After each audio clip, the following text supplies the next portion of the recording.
Greetings, citizens. Hey you beautiful creepy human being you. Welcome to my channel and welcome to today's true crime video. I'm so happy we could meet like this. I'm so happy that somehow in all of this that we were forced to deal with on the day today you and I were able to find each other on this crazy little planet that we call home. My name is Brittany or Bratterstein, whichever you prefer, and today we're going to be discussing the absolutely tragic murder of 26-year-old Alexis Sharkey. But before we get started, if you have not yet had the pleasure, please make sure to join the Brat Pack by subscribing and ringing that bell. I put out a new video every single week and I would love to hang out with you. Yes, you, specifically you, but I can only do that if you join the Brat Pack and become one of us. One of us. Now, before we get into the details of today's case, I first need to say a big thank you to Dossier for partnering with me on today's video. It's partners like Dossier that make it possible for me to put out videos as consistently as I do. And if you've been here a while, you've definitely heard me talk about Dossier, but if you are unfamiliar, don't you worry, you're about to get familiar with Dossier. Dossier is a fragrance company, and for the longest time you've heard me sing the praises of their wonderful perfumes. They create perfumes that rival luxury brands both in the scents being just absolutely wonderful and also the lasting power, but they do it at a fraction of the luxury price point.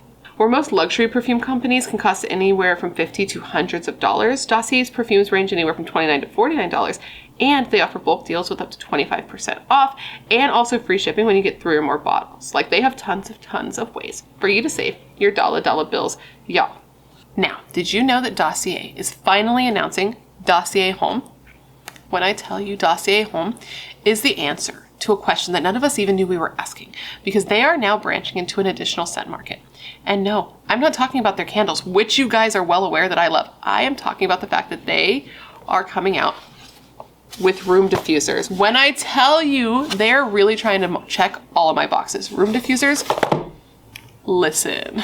Dossier is launching 6 new room diffusers, and they are inspired by some of their most beautiful perfumes, and they're releasing them in 3 distinct ambiances. So they're going to be cozy and cocooning, which sign me up, warm sweet gourmand, and vivid floral. So I got a scent from the cozy and cocooning category because of course I did. That's who I am as a person. I am cozy and cocooned all of the time. And this is their scent, Woody Sandalwood. And it's inspired by Le Labo Santal 33, which is a very popular scent. So when you get your diffuser from Dossier, you get this bottle of scent. Well, not this one. This one's mine. You go get your own, but you get a bottle of scent. And it's got the little opening there. And then you get these 7 reeds, which you just plop right in. And then you get a whole room of scent. Like it fills your space.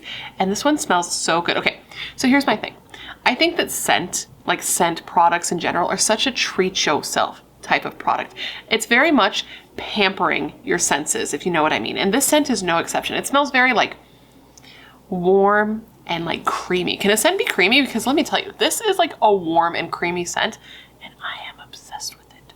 Now, if you've never used a diffuser before, when I tell you, you are so missing out, because they are like the most low maintenance like type of scent product I've ever used. You literally just plop them in, put them in a room that you constantly want to have scent in, and then you just forget about them. Like, I have had a reed diffuser in my bathroom for years, and I literally just occasionally will flip the reeds over, and it lasts for such a long time, and you don't have to think about it at all. And now Dossier, my favorite scent company, makes them, and I am just over the moon at the direction the company is taking, because I think it's a really smart choice. Anyways, great news. Dossier is offering members of the Brat Pack 10% off of their whole order today with the code Bratterstein at checkout. And that is such a good deal because they're already so affordable.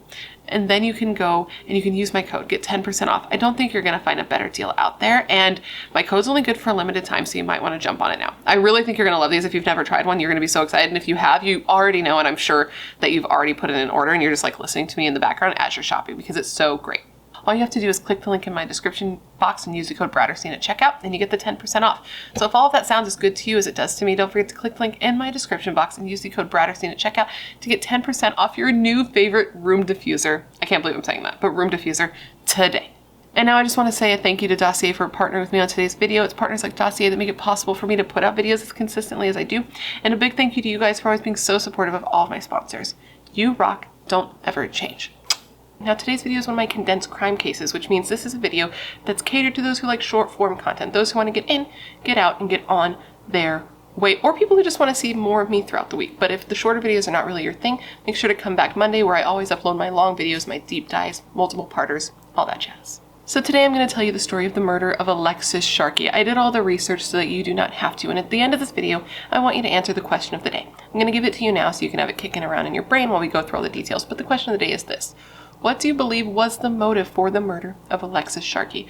Let me know all your thoughts in the comments below after we go through this entire case. And now with all of that said, come gather around and let me tell you the story of the murder of 26-year-old Alexis Sharkey.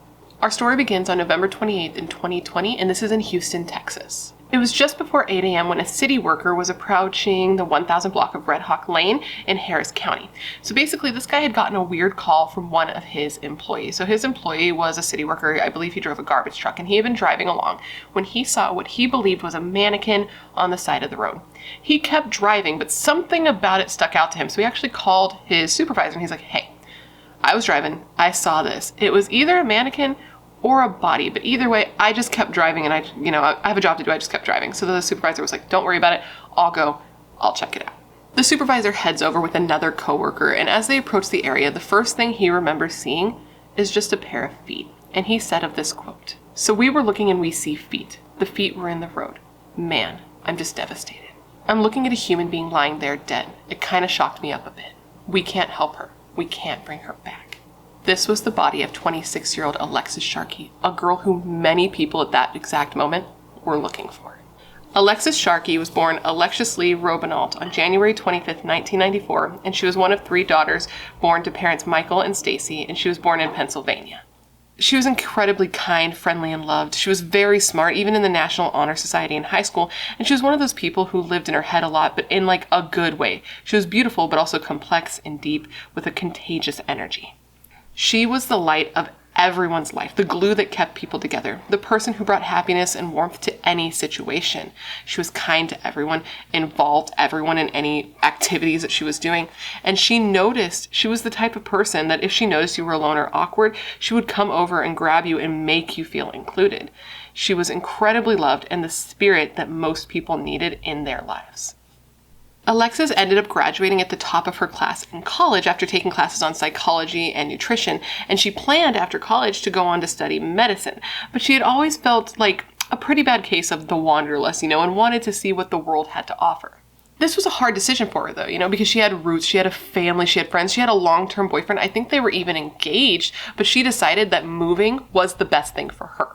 She ultimately decided that yes, she was going to take some time for herself, and she moved to a whole new state. So she was really starting over. She moved to Texas, and she actually moved to the town of Odessa. If you recall, I did cover another case in Odessa, and it was the Betty Williams case. Such a horrible case. If you haven't seen that, I would say to watch it. But anyway, she moves to Odessa, and she gets a job at this restaurant. It's like a sports restaurant called Twin Peaks. It's one of those places where the girls were like the itty bitty outfits, like Hooters. It was one of those places. And while she was there, after she moved there, she broke up with her longtime boyfriend. She did have trouble with this decision, of course, because they'd been together a long time and she loved him, but she decided that if they were meant to be together, they would get back together in life. She was going to go on, they were going to go their separate ways, and if their paths crossed again, then that just meant it was meant to be. Alexis did very well in Texas, and being beautiful, she also did really well at her job. She was friendly, she was happy, she made friends easily, she made friends with her coworkers easily, and she was a favorite amongst the regular customers at the restaurant. It was actually one of these customers who would go on to be her new husband, or her first husband, not her new husband. He was new, I guess, and his name was Tom Sharkey. Tom was a single guy who had a good job that allowed him to travel, and he was attractive to Alexis. I'm not into it personally, like he's not my type, but he was like big, had some tattoos, and was ripped, and also was said to be sweet and described as like a gentle giant. And I guess the two really hit it off despite like them having some life differences. First off, the age difference, like he was about twice her age, and he was also a divorced father, but him and Alexis still really like hit it off. So whenever Tom wasn't traveling for work and he was in Odessa, he would come and he would visit Alexis, and they started developing their relationship. They really liked each other. They fell for each other. They ended up getting engaged in 2019. And later that year, I believe, they ended up getting married. Now, at some point, Alexis decided she wanted to change up her career. Like she had been working at this bar, restaurant type thing, and she decided that wasn't really what she wanted anymore. So she wanted to start working harder at this MLM called Monat, I believe is how you pronounce it, M-O-N-A-T. I don't know a ton about Monat, but I believe this was something that she was already doing. And basically what Monat was an MLM that was a premium hair, skincare, and wellness product company. Now, I'm not going to get super into the whole MLM thing. I know people have strong opinions on it, and I just simply don't have the education behind this to speak on it, but I know a lot of people have very strong feelings about it, and now I'm going to move past it. So anyways, Alexis started working full-time for Monet, and apparently she did really well. She was one of the few people who did well at this. So after just a short amount of time, she was able to make this her full-time gig, which was good for her because she wanted to make some money for herself while she was going and traveling with Tom, and that she wanted that to be her job. So she quit her other job, ended up moving up the ranks in Monet, making a good amount of money, and being able to travel not just with Monet, because they would do, brand trips and stuff to sell the lifestyle of the MLM, but she was also able to go out and travel and be with her husband and not be tied down to a job in a location. This was the best case scenario for her. So she's working at Monet, going on travels, and because of this, she's also able to grow her social media platform. She didn't like being called an influencer, but that is essentially what she ended up becoming online, because she was able to take these beautiful photos and videos in these exotic places where she went traveling, which made her social media grow, which made her be able to get more people to take part in Monet. So it was just a cycle that helped her be very successful. And eventually from doing this, she had more than 20,000 people following her on social media. It's more like 80,000 people on Instagram now when I last checked, because, after somebody is killed, everybody's, you know how people are. So she had all of these people watching her, and she brought them into her life through social media because she was one of those people who posted constantly. She had her phone glued to her hand, can relate. And to all these people watching her, her life from the outside looked perfect. She had both an Instagram and a smaller YouTube channel, and on Instagram she would post these photos of her just looking beautiful, and on YouTube she would post videos of her travel. She would make travel vlogs that would show her in all these exotic places, and it would show her and her husband Tom out together hiking and, just enjoying nature, enjoying each other. They looked so happy and in love, smiling and kissing and holding each other, and he looked to be totally in love with her, and just this gentle, sweet, loving man. It seemed too good to be true. And obviously it was, otherwise you and I wouldn't be here talking about this today. So November 27th, 2020 is when people realized that something was off with Alexis, because it was Black Fridays, right? And on Black Friday, there's lots of sales, lots of companies have sales. Monet was no exception. So Monet's having their sales, and Alexis, who normally is on social media like crazy and is very good at her job, is noticeably not present, not posting anything. And this was weird. Immediately, those that knew her were like, something's up here. It was possible to some of them that maybe Alexis was still in bed. Maybe she had overslept, because the night before she had gone out with friends, had gone out drinking, celebrating Thanksgiving, and she had been out pretty late, but it still seemed pretty unlikely that she would still be not present, not be online, and not be posting about the sales. It was just super out of character, super uncommon. So they're taking note of it. And as time goes on, they're realizing that she's still not reaching out. Alexis was in this group chat with all of her friends, and she was normally super interactive, super reactive. She was one of the first people to respond. And there was radio silence. No one hears anything from her. That's until later that day, when Tom Sharkey, Alexis's husband, reaches out to the boyfriend of one of Alexis's friends and is like, hey, have you guys heard from Alexis? Because apparently he hasn't spoken to her either. The friend's boyfriend gets this text. I think his name was John. And John's like, whoa, what the heck? So he calls Tom and he's like, what is going on? What's up? And this is when Tom tells John that him and Alexis had gotten into a fight the night before, and that Alexis had left. She had went out of the house, hopped a fence, jumped into the back of a black car, and he hadn't seen her since. He did say that he went out and tried to look for her, but had had no success in finding her. So now it's the next day, and Tom is kind of waiting to see if Alexis is just gonna cool off and show back up. But by this point, a lot of her friends didn't even know that she had been missing, because though he called John, he hadn't called most of her friends. And they're starting to notice that something's up too, because she was planning to have a sweatpants and movies day with her friends, which, sign me up. But she wasn't responding to them. They're all going off in the group text. They're like, hey, are we doing this? What's going on? And it's noticeable that Alexis is not saying anything. So they're like, okay, let's just wait and see if she shows up. But she doesn't. It's at this point that they're like, okay, she didn't text back, she didn't show up. So they go to her social media and they're like, wow, she still hasn't posted anything. At this point, it's been hours and hours since she's posted anything. So they're like, okay, something is up. Her friends, start blowing up her phone. Text, calls, getting no response. One of her friends even goes over to Alexis and Tom's home and is pounding on the door and gets no answer. So she's like, okay, you know what? I'm going to call Alexis's mom because this is ridiculous. So she does, and that's when she finds out that Alexis's mom already knows something's up, because Tom has already called her and told her what's going on. Tom had let Alexis's mom know, Mom, that sentence sounds so weird. Tom had let Alexis's mother know that she was missing, that something was up, and that he had been doing all he could to find her, saying that he'd been calling her friends. But clearly he hadn't been calling all of her friends because this friend hadn't heard from her, or heard from him, about her being missing. He said he was trying to see if anybody had heard from her, if anybody had picked her up, if she was at somebody's house cooling off, but he hadn't gotten any information. That night, it was her friends, not Tom, who contacted police and filed a missing persons report. Meanwhile, her mom, her family, and her friends are taking to social media to, post around that she's missing and get the word out. They were saying that she had last been seen or heard from on Friday, November 27th, around 6 p.m., describing her as 26 years old, 5'7", 127 pounds, with lightish brown/dirty blonde hair and blue eyes. And then they went on to describe her multiple tattoos and were hoping that people could be on the lookout so that she could be found safely. But sadly, all their efforts would be ineffective because what her family and friends did not know is that a body had already been found a couple of miles from Alexis's home. The nude body of a woman was found discarded in a secluded area by city workers. Apparently, when she was found, she was very clean and laying in sort of a fetal position. It didn't look like she was violently thrown from a moving vehicle or anything. It looked to those who found her like she was killed right after getting out of the bath and that somebody had carefully placed her where she was found. And this was Alexis, and she was dead, and they believed that she had likely died the night that she went missing. So Tom was brought in to identify his wife's body, which sounds incredibly traumatizing to identify the body of your deceased spouse, but that's what he did. He went in, he identified her, and then he, her friends, her family found out that Alexis wasn't missing. She had been murdered. Well, actually, okay, so initially police weren't even saying that she was murdered. They were saying that there was no sign that she was murdered because there were no signs of trauma at all on her body. But for me, I'm like, she was found nude on the side of the road. Like, what else would it be if it wasn't murder? But, it's not my job. They're doing their job. When the news of her death came out, people went crazy on social media, looking into the case, looking at all of her social media, trying to come up with theories of what they believed happened. And they were basically saying the general consensus was they believed her husband was responsible.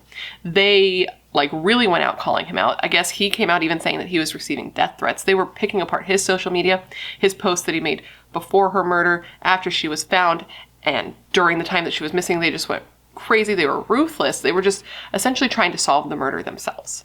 This made it really hard for police to navigate the situation because then they started having to look into the tips that were coming in willy-nilly on theories that people were coming up with that didn't really hold any water.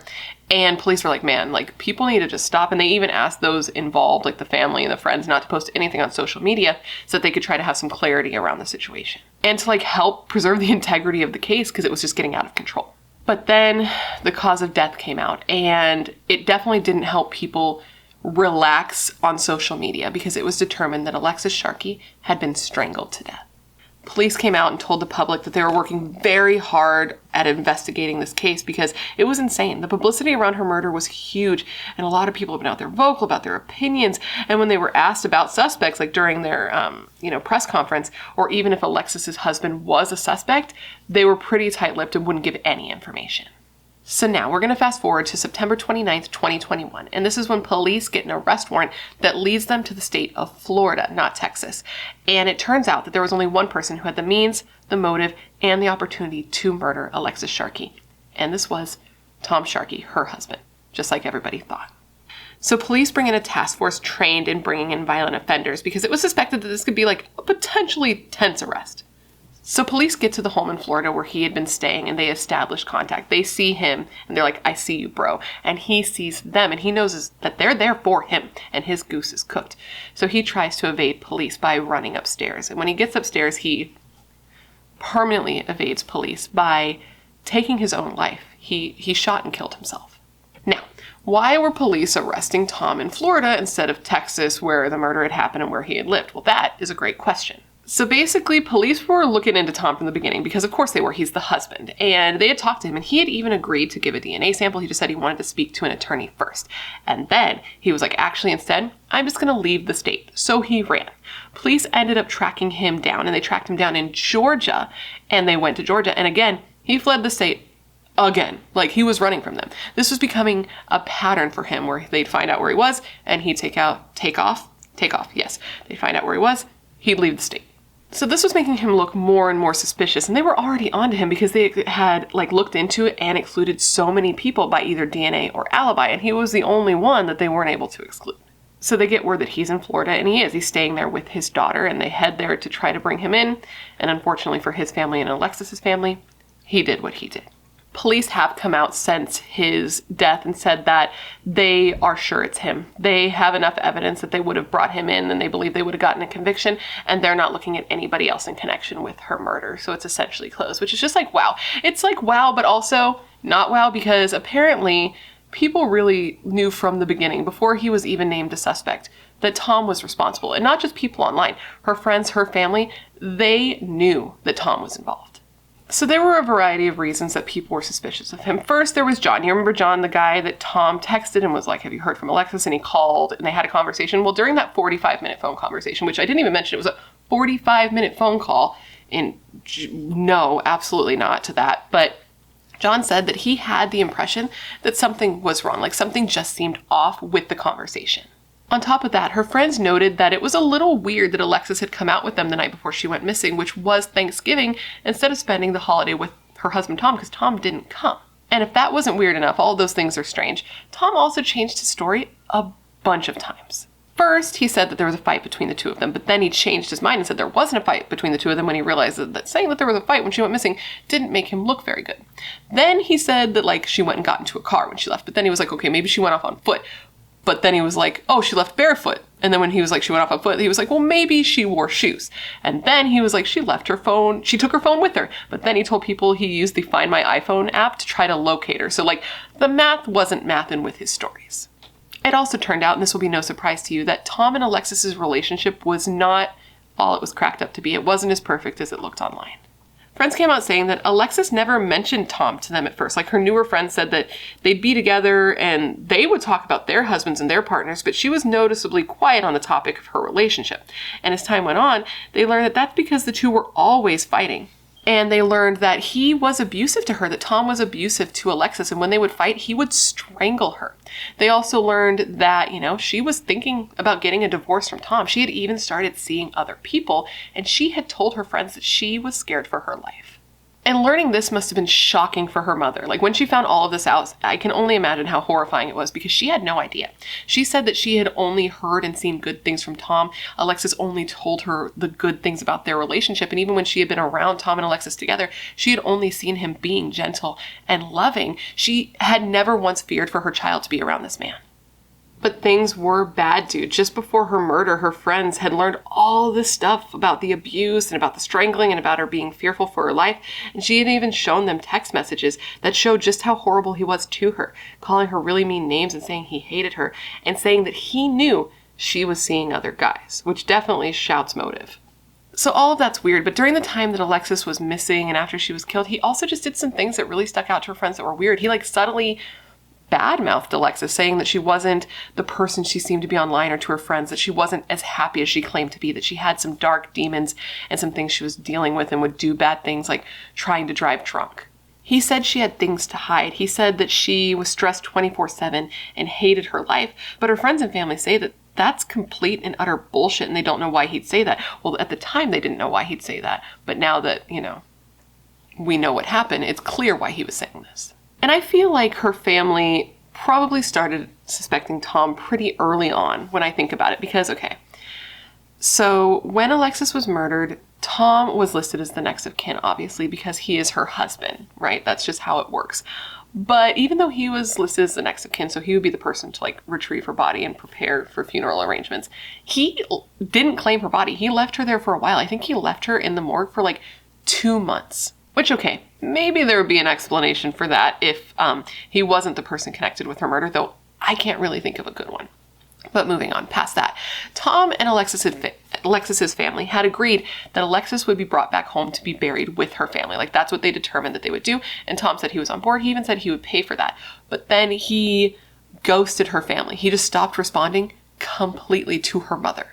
It's also worth mentioning that Tom didn't even contact her family and tell her family that she was missing until after police spoke to him. So anyways, 2 weeks go by. He's completely ghosted her family, and they're like, what the heck is going on? On top of ghosting the family and just not talking to them at all while they're waiting to try to bury their freaking child, their loved one, he moves out of state. So this doesn't look good. Now, I don't know how they were able to do this, maybe because he had just not claimed her for so long, But her parents were actually able to get the next of kin changed to them so that they could retrieve her body. They brought her home. They paid to have her buried. And for the record, Tom was not invited and did not even try to come to her funeral or memorial service. And I don't know if he would have tried to show up anyway, but something that they did that I was like, good on them, is they actively hid the service from him so he couldn't even try to come. So, but I was like, good, because he's a dick. And you know what just grinds my gears? It really, really gets to me about this case is after Alexis went missing and after she was killed, her mother, her family was just reaching out to Tom, not just about the body and stuff, but to get her things. They wanted her items, specifically her pet cats, because those were like her babies. She loved those cats. And he just completely ignored them, wouldn't tell them anything, never, ever gave these items or these kitties to her mother. And her mother talks about this in an interview, talks about how she just wanted something from her child, wanted to love the things that her daughter loved. And it turns out that he had the apartment that they were living in cleaned out, and he probably just threw all of her stuff away. And I have no idea what happened to her cats. This case is just so upsetting. You know, she's gone and 2 families are completely destroyed because he went and just ended his own life. And her mother said that she really thought that he would go to jail, he'd go to trial, he'd answer for what he did. But, you know, he did what he did, and now they'll never have any answers. And that's just completely heartbreaking. It's just so sad because her family will never know what happened or why. But with that said, that, my friends, is the story of Alexis Sharkey. You know what? No, Alexis Robinault, because fuck that guy. The 26-year-old that was murdered at the hands of her husband, soon to be ex-husband. I hope it was informative and it made sense. And of course, I want to thank you for remembering Alexis with me today. Now, considering everything I've told you throughout this video, I want to revisit the question of the day, and that was this. What do you believe was the motive for the murder of Alexis Sharkey? Let me know all your thoughts in the comments below. Anyways, guys, before you leave, please don't forget to leave me a suggestion down below of cases you'd like to see me cover in the future. As you know, I have a long list of cases, and whenever you leave a suggestion, I put it on my list, so if I cover it, I can give you a shout out. I love looking into the cases you guys suggest because they're often cases I haven't heard of or cases that need more coverage, and you're filled with good ideas and good taste. I know that. Otherwise, you wouldn't be here.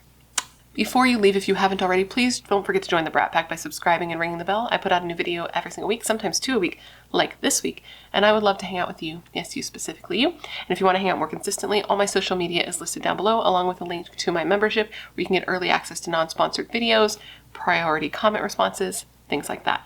And now I just want to say one more thank you to Dossier for partnering with me on today's video. It's partners like Dossier that make it possible for me to put out videos as consistently as I do.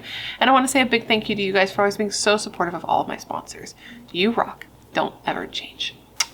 And now with all of that said, I just want to thank you for being here when you could literally be anywhere else in the world. That is tight. You are tight. Please stay safe and be a better person than you were yesterday, and I hope to see you in my next video.